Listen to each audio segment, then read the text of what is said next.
ಗೃಹಲಕ್ಷ್ಮಿ ಯೋಜನೆಯ ಮತ್ತೊಂದು ಅಪ್ಡೇಟ್ಗೆಲ್ಲರಿಗೂ ಸ್ವಾಗತ. ನಾನು ನಿಮ್ಮ ಪ್ರೀತಿಯ ಶಿವು. ಇವತ್ತಿನ ಒಂದು ವಿಡಿಯೋದಲ್ಲಿ ಗೃಹಲಕ್ಷ್ಮಿ ಯೋಜನೆಯ 11ನೇ ಕಂತಿನ ಹಣಕ್ಕೆ ಸಂಬಂಧಪಟ್ಟಂತೆ ಒಂದು ಮಹತ್ವದ ಮಾಹಿತಿ ಬಂದಿದೆ. ಅದರ ಬಗ್ಗೆ ಈ ವಿಡಿಯೋದಲ್ಲಿ ಡೀಟೇಲ್ ಆಗಿ ಡಿಸ್ಕಸ್ ಮಾಡ್ತಾ ಹೋಗೋಣ. ವಿಡಿಯೋವನ್ನ ಸ್ಟಾರ್ಟ್ ಮಾಡ್ತೀನಿ. ಅದಕ್ಕಿಂತ ಮೊದಲು ನೀವಿನ್ನೂ ನಮ್ಮ ಚಾನೆಲನ್ನು ಸಬ್ಸ್ಕ್ರೈಬ್ ಮಾಡದೇ ಇದ್ರೆ ಈ ಕೂಡಲೇ ಸಬ್ಸ್ಕ್ರೈಬ್ ಮಾಡ್ಕೊಳ್ಳಿ ಮತ್ತು ಲೈಕ್ ಮಾಡಿ. ಈಗ ನಾವು ಮಾಹಿತಿಯನ್ನು ತಿಳ್ಕೊತಾ ಹೋಗೋಣ.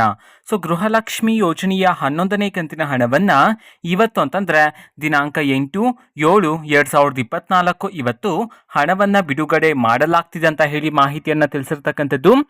ಯಾವ ಯಾವ ಜಿಲ್ಲೆಗಳಲ್ಲಿನ ಮಹಿಳೆಯರಿಗಾದರೆ ಇವತ್ತು ಗೃಹಲಕ್ಷ್ಮಿ ಯೋಜನೆಯ 11ನೇ ಕಂತಿನ ಹಣವನ್ನು ಬಿಡುಗಡೆ ಮಾಡಲಾಗ್ತಿದೆ ಅನ್ನೋದನ್ನ ನಾವು ತಿಳ್ಕೊಳೋದಾದ್ರೆ, ಇವತ್ತು ಕರ್ನಾಟಕದಲ್ಲಿರ್ತಕ್ಕಂತಹ 22 ಜಿಲ್ಲೆಗಳಲ್ಲಿನ ಮಹಿಳೆಯರಿಗಾದರೆ ಗೃಹಲಕ್ಷ್ಮಿ ಯೋಜನೆಯ 11ನೇ ಕಂತಿನ ಹಣವನ್ನು ಬಿಡುಗಡೆ ಮಾಡಲಾಗ್ತಿದೆ ಅಂತ ಹೇಳಿ ತಿಳಿಸಿರ್ತಕ್ಕಂಥದ್ದು. ಈಗ ನಾವು 22 ಜಿಲ್ಲೆಗಳ ಹೆಸರನ್ನ ತಿಳ್ಕೊತಾ ಹೋಗೋಣ. ಮೊದಲಿಗೆ ಬಾಗಲಕೋಟೆ, ಬೆಳಗಾವಿ, ಬಳ್ಳಾರಿ, ಚಾಮರಾಜನಗರ, ದಕ್ಷಿಣ ಕನ್ನಡ, ಧಾರವಾಡ, ಗದಗ, ದಾವಣಗೆರೆ, ಕಲಬುರಗಿ, ಹಾಸನ, ಕೋಲಾರ, ರಾಯಚೂರು, ಮೈಸೂರು, ಉಡುಪಿ, ಯಾದಗಿರಿ, ಶಿವಮೊಗ್ಗ, ತುಮಕೂರು, ರಾಮನಗರ, ಕೊಪ್ಪಳ, ಬೆಂಗಳೂರು ನಗರ, ಬೆಂಗಳೂರು ಗ್ರಾಮಾಂತರ, ವಿಜಯಪುರ.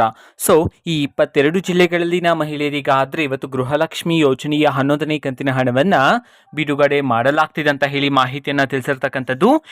ಇವತ್ತು ಬೆಳಗ್ಗೆ 19ರ ನಂತರ ಈ 22 ಜಿಲ್ಲೆಗಳಲ್ಲಿನ ಮಹಿಳೆಯರಲ್ಲಿ ಕೆಲವರಿಗಾದ್ರೆ ಇವತ್ತು 11ನೇ ಕಂತಿನ ಹಣವನ್ನು ಬಿಡುಗಡೆ ಮಾಡಲಾಗ್ತಿದೆ ಅಂತ ಹೇಳಿ ಈಗ ಮಾಹಿತಿಯನ್ನು ತಿಳಿಸಿರ್ತಕ್ಕಂಥದ್ದು.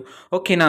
ಇದು ಇವತ್ತಿನ ಒಂದು ವಿಡಿಯೋ. ಇದೇ ರೀತಿ ಗೃಹಲಕ್ಷ್ಮಿ, ಅನ್ನಭಾಗ್ಯ, ಶಕ್ತಿ ಯೋಜನೆ, ಯುವ ನಿಧಿ, ಗೃಹ ಜ್ಯೋತಿ, ಕಾಂಗ್ರೆಸ್ನ ಎಲ್ಲಾ ಯೋಜನೆಗಳಿಗೆ ಸಂಬಂಧಪಟ್ಟಂತೆ ಇಂಪಾರ್ಟೆಂಟ್ ಅಪ್ಡೇಟ್ಗಳು ನಿಮಗೆ ಈ ಒಂದು ಚಾನೆಲ್ ಅಲ್ಲಿ ಇಮಿಡಿಯೇಟ್ಲಿ ಸಿಗ್ತಿರುತ್ತೆ. ಅದಕ್ಕೋಸ್ಕರ ನೀವಿನ್ನೂ ನಮ್ಮ ಚಾನೆಲ್ ಅನ್ನ ಸಬ್ಸ್ಕ್ರೈಬ್ ಮಾಡದೇ ಇದ್ರೆ ಈ ಕೂಡಲೇ ಸಬ್ಸ್ಕ್ರೈಬ್ ಮಾಡ್ಕೊಳ್ಳಿ.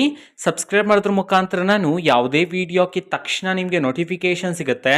ಅದರ ಮುಖಾಂತರ ನೀವು ಬೇಗನೆ ವಿಡಿಯೋವನ್ನ ನೋಡ್ಬೋದಾಗಿರುತ್ತೆ ಮತ್ತೆ ಆ ವಿಡಿಯೋದಲ್ಲಿರುವ ಇನ್ಫಾರ್ಮೇಶನ್ ಅನ್ನ ತಿಳ್ಕೊಬೋದಾಗಿರುತ್ತೆ. ಓಕೆನಾ? ಇದು ಇವತ್ತಿನ ಒಂದು ವಿಡಿಯೋ ಅಂತ ಹಾಕಿಡಿಯೋ. ಪ್ಲೀಸ್ ಲೈಕ್ ಮಾಡಿ, ಶೇರ್ ಮಾಡಿ ಮತ್ತೆ ಸಬ್ಸ್ಕ್ರೈಬ್ ಮಾಡ್ಕೊಳ್ಳಿ. And thanks for watching video. Bye.